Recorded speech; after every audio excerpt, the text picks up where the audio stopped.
પાઘડી પહેરાવી છે એટલે દાદા ના સમજતા, હજુ દાદા થવાની બહુ વાર છે. કારણ કે કનુભાઈ કે હવે દાદા સ્વરૂપ, મેં કીધું દાદા થઈશું ને તો ઘણો બધો કામો એમ થશે કે ઉંમર થઈ ગઈ એટલે નથી કરવો, પણ હજુ તો ઘણો બધો સમાજના ઉપયોગી અને મિત્રોના ઉપયોગી થવાનું છે. એટલે દાદા હજુ વાર છે, એટલે ઉંમર સામે જોતા નહીં સર્વે મિત્રોને. ખાસ કહેવાનું મારે તો આપણે 20મા આંજણા ધામ બનાવવા જઈ રહ્યા છીએ જમિયતપુરા અડાલત ટોલ નાકાની બાજુમાં.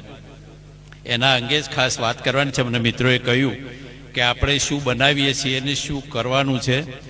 તો તેજસ્વી તારલા જે અહીંયા તમે આવકારો છો, એવા તેજસ્વી તારલા આપણા સમાજમાંથી વધુ પેદા થાય એના માટે આપણે શું કરી શકીએ?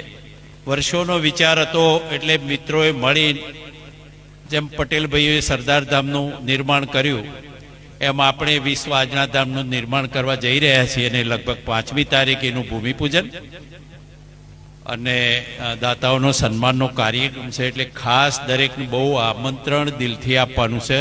સંસ્થા વતીથી દરેક પધારજો. સૌનાથી જે ઉપયોગી થવાય થશે તો આનંદ થશે. પણ આ 20મા આંજણા ધામ જે એ બિલ્ડિંગ નથી કે કોઈ એક એવું ના માનું કે સ્કૂલ કે આપણી કોલેજ છે, પણ આપણા સમાજનું એક ઓળખ, સંસ્કાર, સંગઠન અને વિકાસનું એક પ્રતિક સમૂહ, એક મોટું ભવ્ય નિર્માણ થઈ રહ્યું છે 13 માળનું, કે જે આપણો સમાજ ગૌરવ અનુભવી શકે. એમાં સ્કૂલ કોલેજ નથી કરવાની. 11 વીઘા જમીનમાં આપણે લગભગ 13 માળનું બિલ્ડિંગ બનાવવા જઈ રહ્યા છીએ. આપણી આવનારી પેઢી અને સમાજને ઉપયોગી થવા માટે બદલાતા સમય સાથે બધા લાભ લઈ શકે, કઈ રીતે બીજા સમાજો સાથે, દુનિયા સાથે તાલ મિલાવી શકે, પોતે પગભર બને, સમાજનો ઉપયોગી બને, શિક્ષિત બને, વિકસિત બને, રક્ષિત બને, એના માટેનો એક ઉમદા પ્રયાસ છે. એમાં બધાને સાથે જોડવા માગીએ છીએ, જેથી પોતે પોતાના સ્વબળે આત્મનિર્ભર બની શકે અને ખુશીનો આનંદ વ્યક્ત કરી શકે.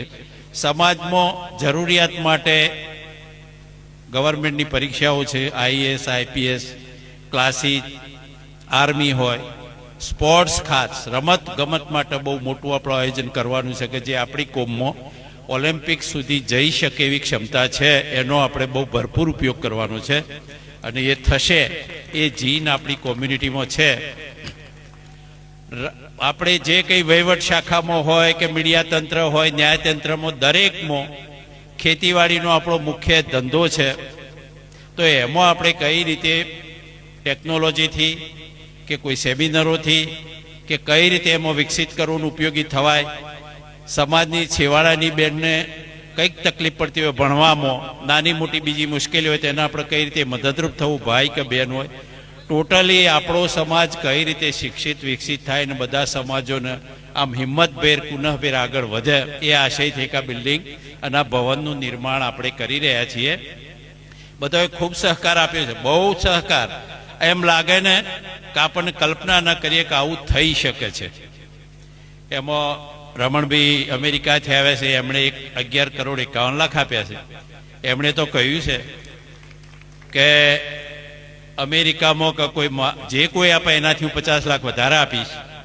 કનુભાઈ 11 કરોડ છે, પણ 11 કરોડ તો ઠીક છે, પણ એ બીજા કેટલા પણ પૈસા આપવામાં મદદરૂપ થાય છે. એવા રમણભાઈ અમેરિકામાં મદદરૂપ થાય છે કે ભાઈ આ પ્રોજેક્ટમાં જોડાઓ. ઘણા બધા અમેરિકા, ઓસ્ટ્રેલિયા, યુકે, કેનેડાથી આપણા મિત્રો આવવાના છે. અચૂક તમે આવજો. ઉપયોગી તો જેને જે સમય જે થશે એ સારું થશે, પણ 300 કરોડનો પ્રોજેક્ટ કરવાનો છે. મને 100% આપણા સમાજ ઉપર, મિત્રો ઉપર, દાતાઓ ઉપર અને લાગણીશીલ માણસો ઉપર શ્રદ્ધા છે કે ચોક્કસ આપણે 300 કરોડ પાર કરી જવાના છીએ અને 100% નક્કી જ છે. થશે, પણ બધા સાથે જોડો. નાની મોટી ખોટી આડી અવળી ચર્ચાઓ, વાતોથી દૂર રહી જે કોઈ માણસો કામ કરતા હોય ને એમને બને તો પ્રોત્સાહિત નહીં કરો, ચાલશે, પણ હતાશા ના છપડે એવા પ્રયત્નો ન કરો અને એવા કરતા હોય તેમને રોકો અને સૌનો સાથ આપો, એવું અમે ઈચ્છીએ છીએ. તમે ભણશો, ડિગ્રીઓ મેળવશો, એનાથી ભવિષ્ય બનવું અઘરું છે. હવે સમય ખૂબ બદલાઈ રહ્યો છે. હવે તો આર્ટિફિશિયલ ઇન્ટેલિજન્સનો સમય આવી રહ્યો છે. દિવસે દિવસ એવો પરિવર્તન આવે છે ને કે સર્ટિફિકેટ ખાલી આપણા હાથમાં રહી જશે. તમે એલન મસ્ક ઇન્ટરવ્યુ લેતો હતો, મેં જોયું એક ઇન્ટરવ્યુ એનું, રમણભાઈ એ પૂછતો તો કેન્ડિડેટ કે તને જીવનમાં કોઈ મુશ્કેલી પડી, એટલે એના ઉપરથી જાણવા માંગતો તો પેલો કે હા, તો એને સોલ્વ તે કઈ રીતે કરી. ધારો કે તને એનો મગજમાં એમાં તો હું કંપનીમાં લઉં તો આવી મુશ્કેલીઓ સોલ્વ કરવાની એનામાં કેપેસિટી છે.